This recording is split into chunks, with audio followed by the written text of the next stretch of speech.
নবী মুহাম্মদ সাল্লাল্লাহু আলাইহি সাল্লামের চমৎকার একটি হাদিস আছে যে মান মাতা লা ইউশরিক বিল্লাহি শাইয়ান দাখালাল জান্নাহ।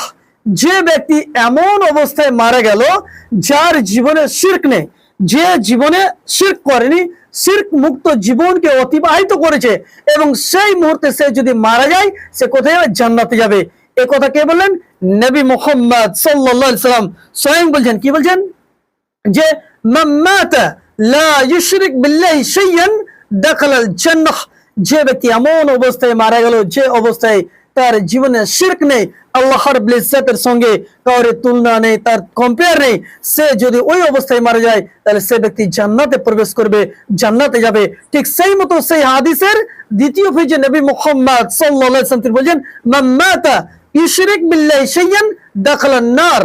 এবং যে ব্যক্তি এমন অবস্থায় মারা গেল যার জীবনে শিরক আছে, যার জীবনে আল্লাহ রাব্বুল ইজ্জতের যে হুকুক, আল্লাহ রাব্বুল ইজ্জতের যে হক, সে হককে অন্য কাউকে দিল, সে ব্যক্তি কোথায় যাবে?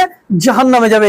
সুপ্রিয় ভাই সকল, আমার বলার উদ্দেশ্য হচ্ছে যে ইসলামের ইলম অর্জন যদি না করেন, ইসলামকে যদি না বুঝেন, তাহলে অবশ্যই আমি আপনি ক্ষতিগ্রস্তের মধ্যে পড়বো।